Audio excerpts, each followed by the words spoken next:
Peace, everyone. Geechee, y'all. My brother Asafo here. We are back with another dialogue around worker co-ops and our path forward. As you know, we do BABTalks, try to do once a month and talk about policies or things that's important. Oftentimes, we always talk about collectives, collective work. I'm not sure that we have it down to a science yet. And so today we're going to talk to our esteemed guests. I'll let our brother Mal introduce yourself, and then we get right into the dialogue. Great to join you guys. Yeah, I've been a teacher 44 years. I think doing some work on a kibbutz, a communal farm, and a cooperative in the Middle East in '73, meeting Palestinians, and I decided I'd seen enough of my faith and what America was doing, and decided that I'd take the road to teaching. I've taught in the public schools, taught 5 years in a medium security men's prison, Chino prison in California, hooked up with some of the guys who were part of the Pentagon Papers to get me back to graduate school. Graduate school, UC Riverside, friends were telling me, you got to visit the war zones. You got to bear witness in class. They were absolutely right. And fortunately, hooked up with a college, Coker University, back in '87, that allowed me to do what I thought I needed to do. So I teach sociology and political science, ran for Congress a couple times as a Sanders progressive in 2016, 2018, and still looking at that as a possibility, given some great opportunities to spend time doing research, and have looked into political assassinations and media cover-ups. And book came out a couple of years ago on that, looking at the assassination of John Kennedy. Hooked up with Asafo, burying the lead. Thanks, bud. We did a tribute to Martin Luther King, and we included some information on his assassination and the fact that we don't have files released on that. And we'll probably do that again this coming year.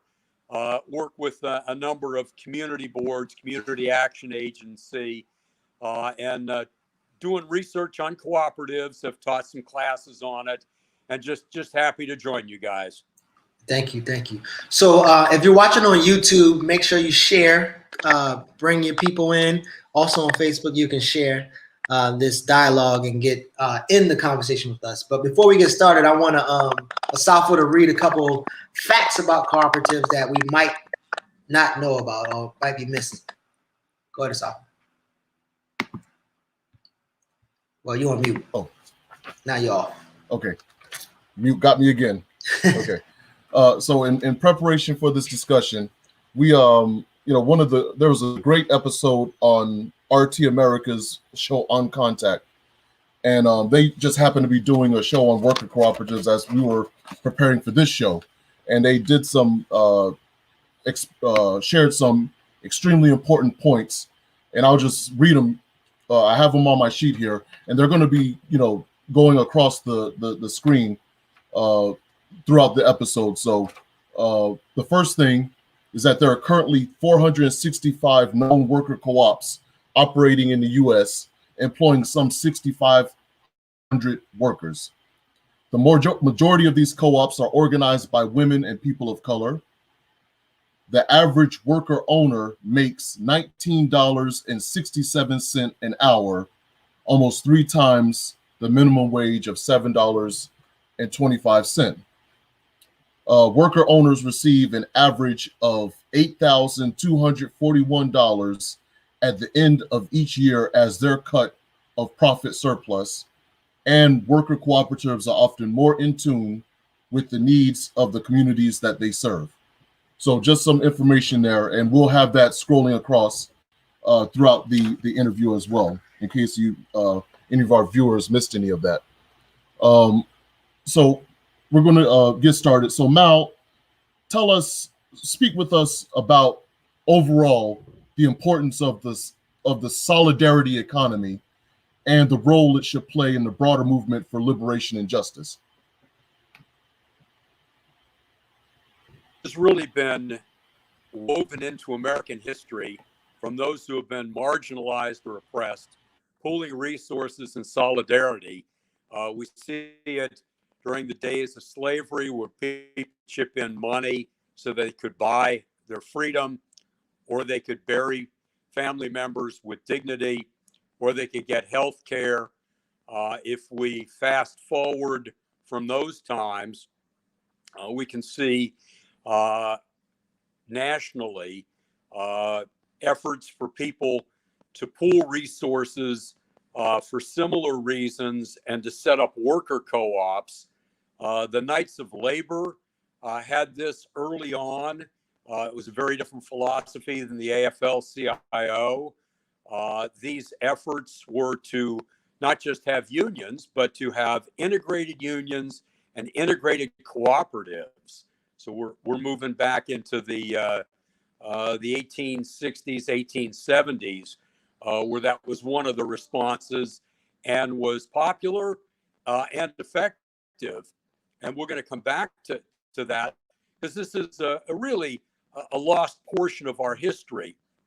If we race forward into the Great Depression, of course, people who were marginalized need to pool resources. That has always been the case with the African American community, where because government and segregation and lack of access to capital, it made it important for people to work in solidarity, to not just have farm co-ops, but to have credit unions, to open up businesses. It's a lost portion of history that Jessica Gordon Nemhard has looked at in her book Collective Courage, and has highlighted, as you mentioned, a number of Black women who would control the resources in these cooperatives. It has been part of the labor movement, revised again in the 1960s, more for ideological reasons. People haven't talked about it as much, but W.B. Du Bois had this throughout his writings. A. Philip Randolph had this as the Brotherhood of Sleeping Car Porters, that they worked on union activities, but also setting up cooperatives to set up a cooperative economy to keep the money circulating in the community. It was just a common sense response. And as you look globally, you see that in every phase of human history, all around the world, people have tried to use collectives. It just hasn't been woven into our teachings in sociology, political science, and economics. It is in other places. And the small numbers you put up for people who are working in co-ops are really a testament to the fact that we don't understand our own history and borrow from it, but also that we're not looking closely at what's going on in Europe, Latin America, and Asia regarding the large cooperative movements. There was a UN Year of the Cooperative, which was 2013. So we're behind the curve, and it's insightful educators as yourselves that are bringing this to the community to allow them to re-examine other possibilities for solidarity and to build commonwealth. Yeah, I thank you for the answer. We in the space now. There's a lot of propaganda around entrepreneurialism, entrepreneurship as a solve for working class people's problem, and then you hear things about capitalism, whether it be black capitalism or whatever. So in your work, in your experience with cooperatives, what are some of your critiques or your critiques in general with capitalism and entrepreneurship? Well, I might surprise you with some of this, but I see the model that we've set up for capitalism to essentially create sociopaths worried about the bottom line at the expense of people and the earth. So when you crush people into a wage that they can't exist on, because minimum wage means that you might be able to live on your mom's couch, you can't support yourself. It's wage slavery. And you're destroying the earth, because that's really what we're doing with climate change and this relentless addiction to profits, that it's just a failed system. and we look around. Now, I don't think the failed system has to be. I don't think that entrepreneurialism is necessarily bad, but we've created a system where once powerful corporations can control the politics, then all bets are off. And we've had a love affair with the marketplace the last 40 years. I frankly, in my visits to Cuba, don't see any problem with family-owned businesses and small businesses and regulations on businesses where workers are part of the board of directors on small to mid-sized businesses, as long as they can't influence politics. So I'm not, I guess I'm looking at mixed economies, but a cooperative really is referred to as democratic capitalism as well as democratic socialism. Also, the Europeans would call it anarchism, and in the old Soviet Union, that was the Soviet. So it goes by many names, but I think it's dynamic, it's more efficient, and critically, it's democratic and sustainable.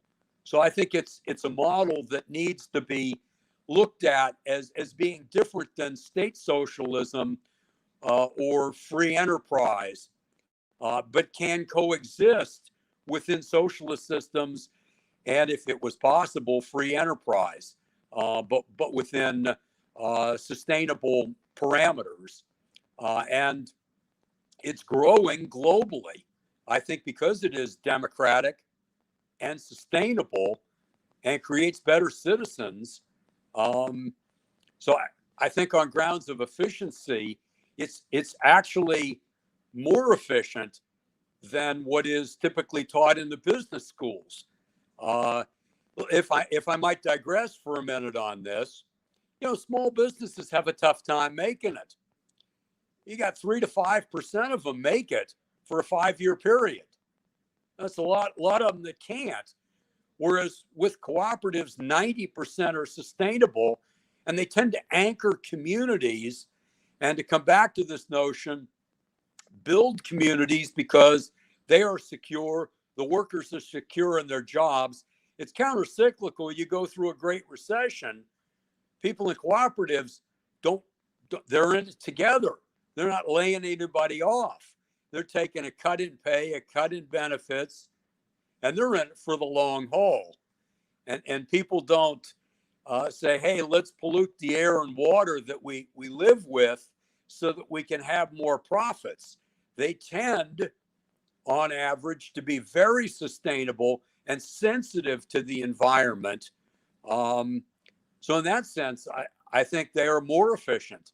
And we can take this argument to those who believe in free enterprise, and we can prevail on it. I mean, there's market failure in all sorts of areas, whether, it's the medical field or the energy field, but also at the smaller level of cooperatives. I think we win on the efficiency argument as well as the democracy and sustainability argument.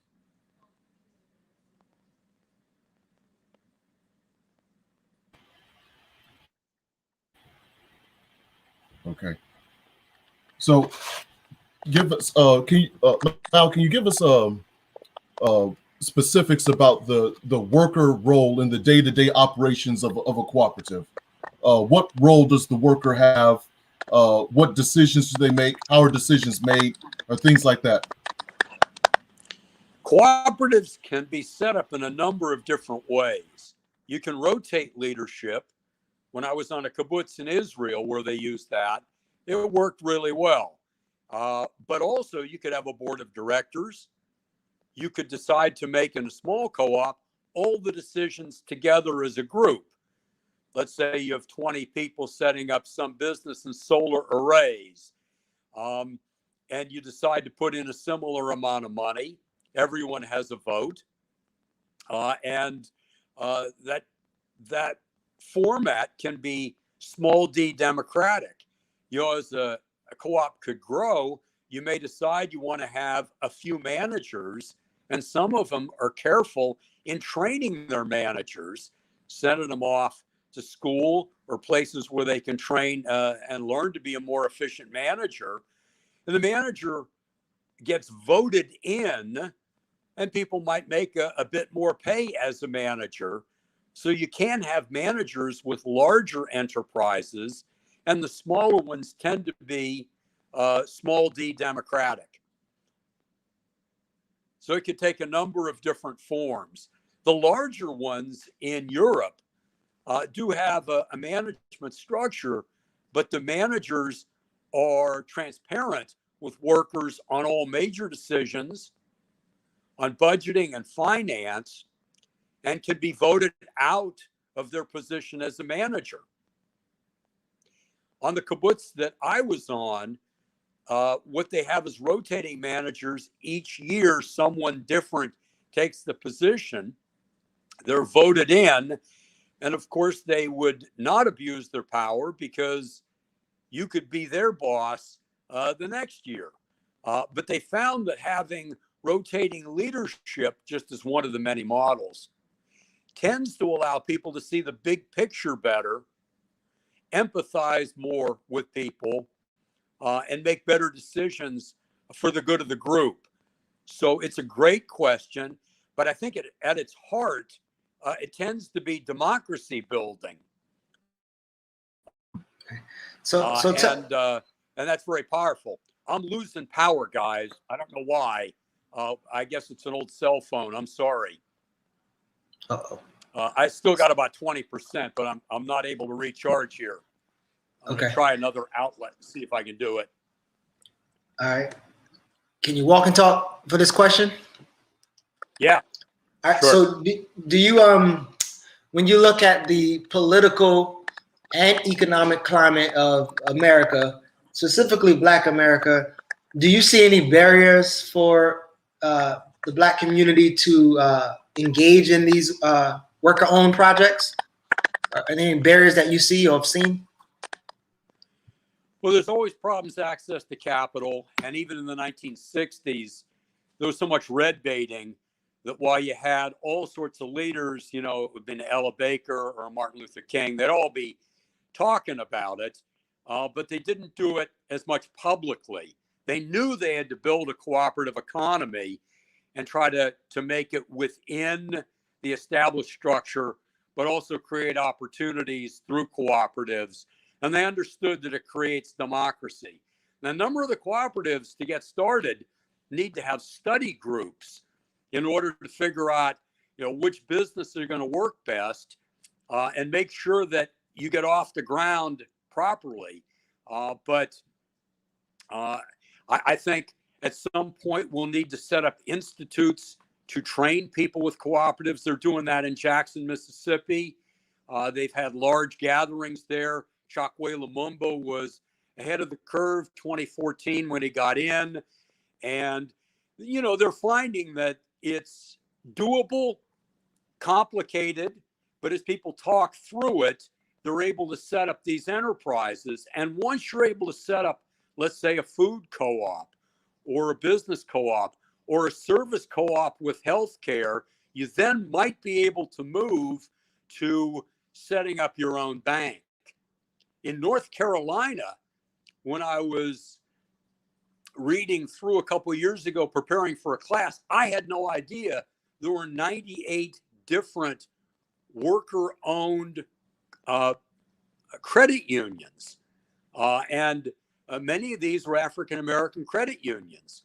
Well, that opens up all sorts of entrepreneurial possibilities for other cooperatives, as well as other people to set up their own businesses.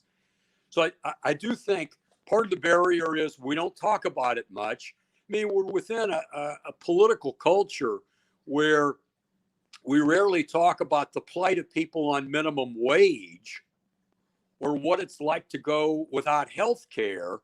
The mainstream media owned by corporate America just doesn't address these questions. So we're speaking a very practical but new language, and as people start to hear it, it can flourish. I mean, the whole AME church started from a mutual aid society. So it is woven into our history. But we're probably at the level with understanding cooperative economics where we were with Black history in having a revival by the early 1970s. We're just rediscovering part of our history that we need to understand in order to create more security and solidarity and democracy. So before we lose you, Mal, we want to ask you maybe a couple of more questions. If you could really quickly tell us about Mondragon and why it's so important, why it's an important example for advocates of worker co-ops. Set up by a reforming priest in a very poor area of Spain, the Basque area in the Northwest. And he set up a technical college. And as people were able to start their own businesses, they continued cooperating. A very inspiring priest, kept the decision-making democratic. As the businesses linked together, they soon realized they could set up a bank, an insurance company, a food co-op. It is now the 10th biggest business in Spain. It's a collection of cooperatives. They are global. It is extremely efficient. It creates democracy. It's the lowest unemployment in that region in Spain, the lowest crime rate. They take care of the environment. So this is a cooperative community. This is the largest one that I would encourage people to read about, but there are many other examples. That's more of a corporatist model. There's decentralized models in Italy that are linked with different political parties. There are also collectives of cooperatives that have typically opened up banks, insurance companies, food co-ops, and then branched out into services like childcare. So we have seen these models. This is supported by the European Union. They have conferences on cooperatives. They have conferences on youth cooperatives. We are decades behind in understanding this very powerful tool for anchoring communities and building security and democracy. And let me go a little further on this, because we're finding that the skills of listening and respectfully dialoguing with other people lead to more democracy at the city, state, and national level. And democracies in these places flourish because it's not something we teach in the school. We teach about it, but you actually have to practice democracy in order for you to believe in it, love it, and be effective with it. And cooperatives allow that type of democratic decision-making to flourish. Mondragon is a great example. So we hear of the political, the economic benefits. In Collective Courage, Jessica Gordon talked about the triple bottom line because cooperatives normally address economic and environmental sustainability. Can you tell us some ecological benefits for cooperatives? Yeah, in essence, it's one of the strongest correlations that we have is that people in a group will not suggest that they should pollute the air or water in order to make profits. We contain ourselves as a species and act far more humanely like that, just as we don't lay people off who are in a cooperative because we're able to see that we're brothers and sisters. So they do extremely well in this regard and have moved into a number of areas where they're kind of an eco-socialism, but very, very strong commitment to living in harmony with each other and in harmony with the environment. Guys, I hate it. I'm not able to keep I've got about 10% power on my phone at this point. Okay, so what we're going to do is really quickly, before you run out of power, just tell us a little bit about your book, Burying the Lead, the Media and the JFK Assassination. Just tell us a little bit about that. I had worked on it for 30 years. I have been stunned every time I teach in class. People listen. It's a case study for power. It parallels the assassination of Martin Luther King. I strongly encourage people to read closely on this. We have had a coup d'etat in the United States. People who ran the House Select Committee on Assassinations that reworked the Warren Commission that looked into the assassination of John Kennedy understood this. I talked with the chair of that committee, and he told me the CIA, the military, the FBI did not cooperate with his investigation. This is a congressional investigation. And he said they kept their files from us. They did what's called a limited hangout. They gave a little bit of information, but they really didn't get down because they themselves were implicated in this. Scholars don't know the bottom line. If it wasn't for the movie JFK, we would have had about 5 million pages that Congress would not have seen. It was a filmmaker, not the leaders of the church, not the leaders in government, not the media, that were breaking loose what was happening with essentially the murder of a president, the change of foreign policy. Johnson moved us into Vietnam. He continued with the building of nuclear weapons. He continued with an aggressive CIA. He didn't rein in the mafia. He didn't rein in the banks. The country was headed a very different direction under John Kennedy. In many ways, it's proof that those in power were not going to allow the system to change democratically. That's why it's an important case study. Martin Luther King threatened the same power structure. He was becoming stronger. It looked like he might become a candidate for the presidency. There are many parallels in looking at both of those assassinations. And what I did is I looked at why the media didn't cover it. And it's not a surprise that a corporate-owned media didn't cover it very well. It's uneven. Sometimes good stories would come out, but they didn't stay the course and still don't on the assassination of Martin Luther King.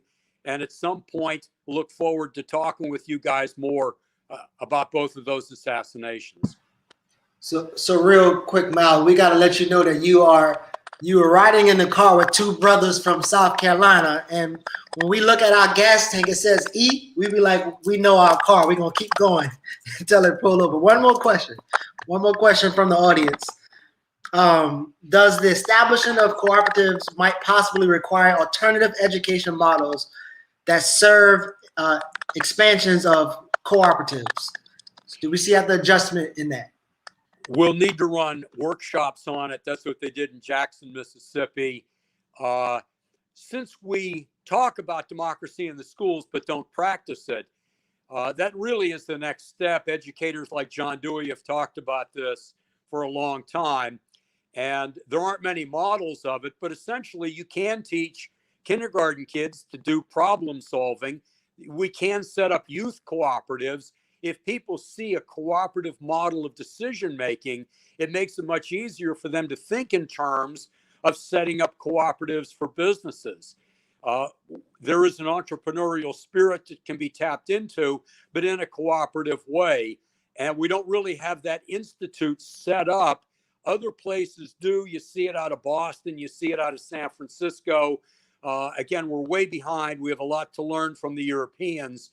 And ideally, we'd be teaching democracy in the schools. And then people would say, how can you have a flourishing democracy in the workplace if you aren't really teaching democracy well in the schools? They do go together, but we can set up workplace democracy and then have the idea spread throughout the community. So it is possible. Generally, people need workshops, a chance to trade ideas, to develop trust, and to understand that you're competing in business once you set up a cooperative. And there's no guarantee just because you have love and trust, but you have a lot better chance because we're stronger together. And it's the old West African notions. You want to go fast, go alone. You want to go far, go together.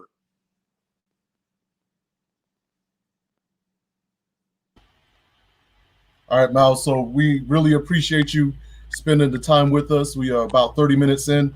We definitely need to have you come back so we can have a further discussion, not only about cooperatives, but also about your book as well. I definitely want to dedicate about an hour to your book so we can get deeper into that. Is that okay with you, brother? Oh, thanks. Great to join you guys. I'm sorry we had technical difficulties. You did your part. I thought when I would plug in at the hospital, I'd get power. So I'm not sure why I'm not getting it.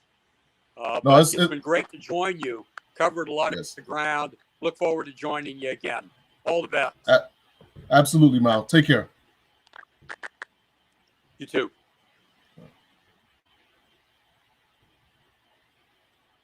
Okay. So that was Mal Hyman, a professor of sociology and politics at Coker University. Please, whenever you have the opportunity, look him up. He's a great person to speak with. He's very knowledgeable about the work of Dr. King. This is a great book to purchase, Burying the Lead, because it's a very serious cautionary tale about the role media plays as stenographers of power rather than an independent fourth estate that's responsible for holding those in power accountable and being, pushing for transparency in those in power. So we'll definitely need to have him back. Yeah, and also I want to I think, and I posted something about this earlier about the Ujima and Moju, like all these things about collective, and I think if y'all honest, if you go to Kwanzaa events right now, you'll go to a Kwanzaa event and you'll see like 20 businesses there, and majority of them are selling the same shit, right? And so it's kind of like, yo, we holding these principles and we ain't even practicing the principles. Like we don't even like have conversations about collective work, and it's almost like the concept of collective work is we all collectively in this building, collectively paying money to individual businesses that sell the same shit. Like, so I'm glad that this conversation is had. And then I was sharing that book about collective courage, but it's definitely something that I can't wait for us to have a deeper conversation with this. Yeah. So the thing that I find troubling is that I think we have a perverse idea of what cooperative economics is. We have this idea, and I think it's because we've allowed for so many years the black bourgeoisie to tell us and dictate to us what these terms mean or should mean. Mm-hmm. And I think that for the most part, when many of us, especially with this movement, if you want to call it that, mm-hmm. envision cooperative economics, we envision the masses of black people getting together in order to uplift individual black people. Mm-hmm. Mm-hmm. Okay, the masses of black people being cannon fodder for a handful of rich black people or entrepreneurs or political leaders, and we all sacrifice ourselves and then are happy with living vicariously through their success. And right. that should never be, what cooperative economics is about. It should be like, what's going to lift up the most people? What's going to lift up the masses? Yeah. I think that's why we're still struggling.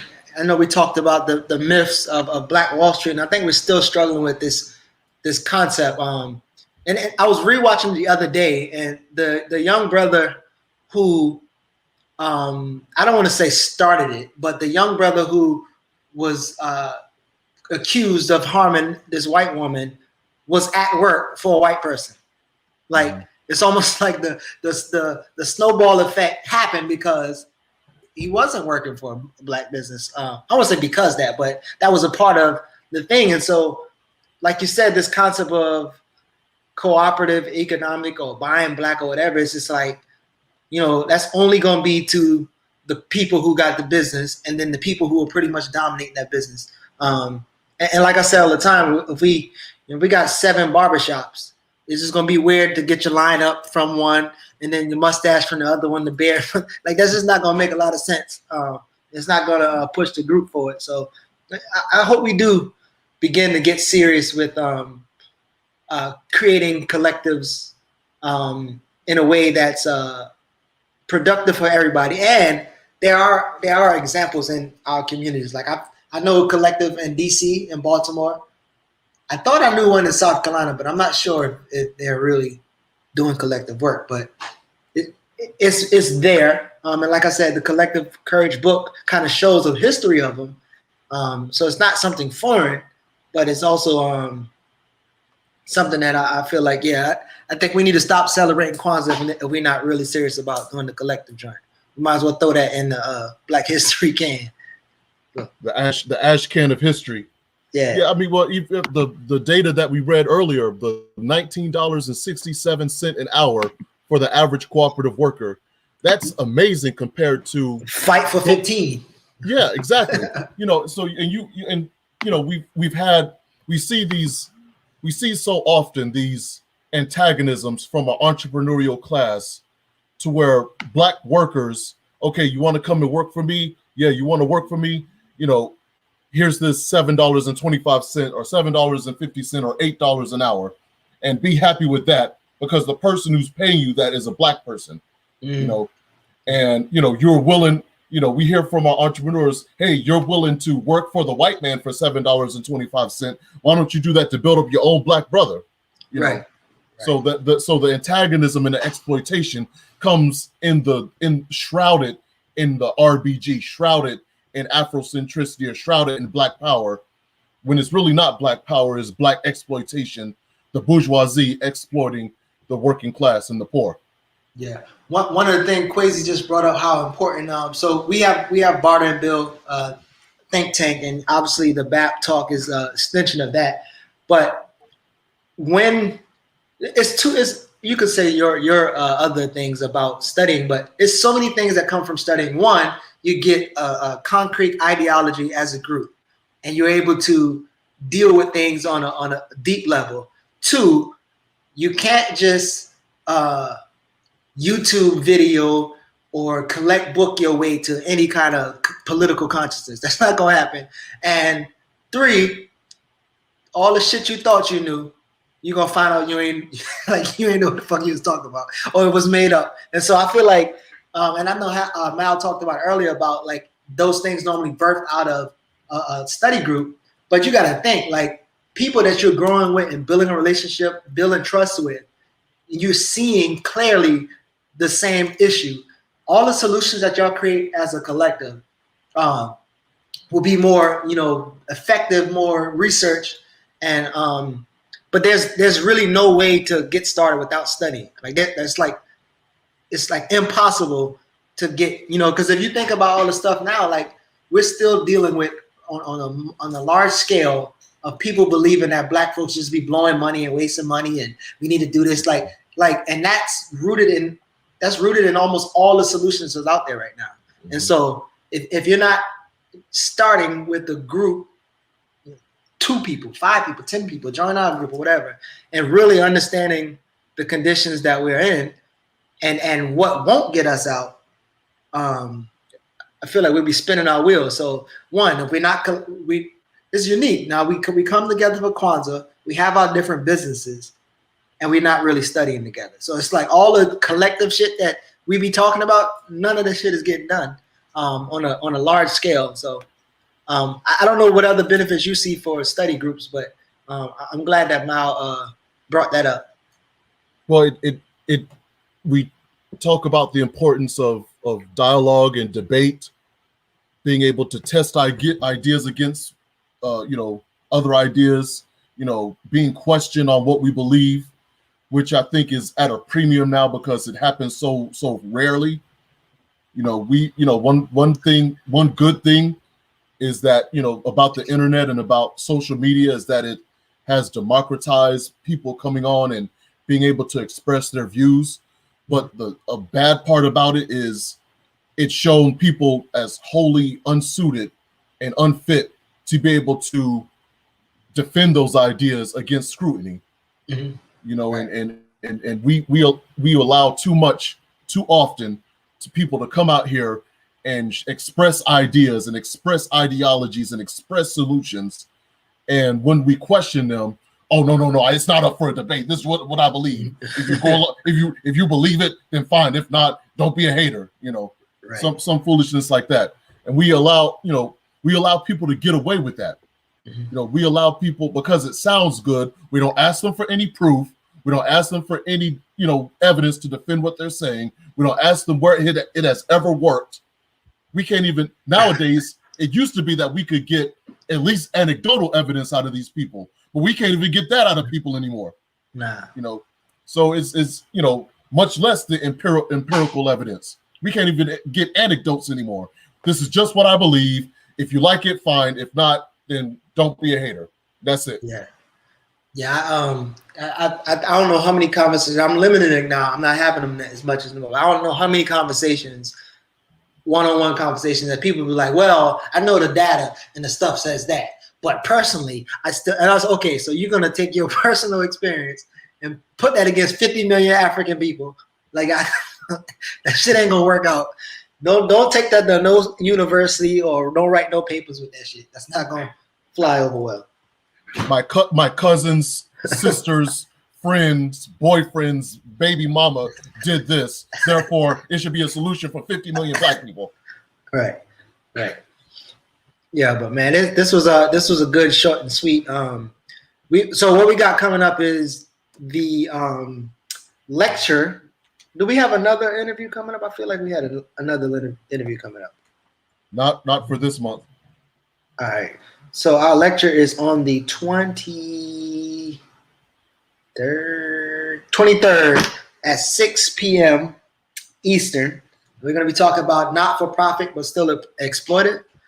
So if you have people who are working in the nonprofit world, who thinking about working in the nonprofit world, or who just care about Black people, they should show up for this event. So it'll be here on Facebook and YouTube, July 23rd at 6 p.m. Eastern. Any other announcements before we break out? Well, I just want to mention the Barter and Build think tank. We do the study groups, the study sessions. Well, I think we're on Sundays now. We've moved to Sundays. Yeah, Sunday at 8:30. Moving to Sundays. So Sundays at 8:30. I think and everyone who's everyone's welcome to join and come to the study group.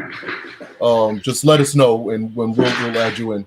But I think one of the things, and I told you about this before we went on the air, Geechee. One of the things I want us to study is this interview that we did. Well, here in Horry County, the Myrtle Beach area. What Passes for Black Media is a show called Sound Off. And there was this interview that was done with this fella named Ricky Gilliard, who works for Edward Jones Investments. Mm-hmm. And he did this interview on their show and talked about financial literacy and all this other crap. And I want people to, not that I'm not really enthusiastic about bringing more attention to this ridiculous show, Right. but I think this interview should be a learning tool of how not to be an advocate for Black people, how not to be an advocate for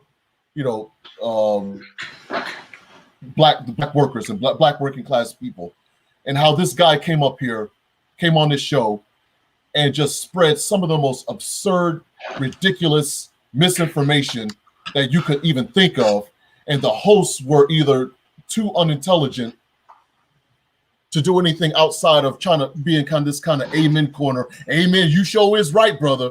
That type of foolishness.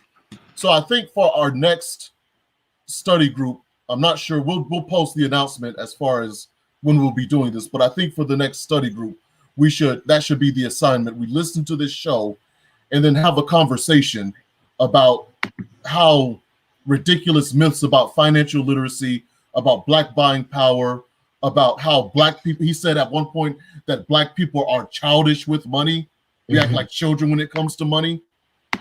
just these absurdities get spread and propagated as truth. And then we build a solution based on the myth. We build a solution based on the absurdities. And then we wonder why the solutions never work. Right. So I think we should listen to that episode, and then have a conversation about it. Yeah, absolutely.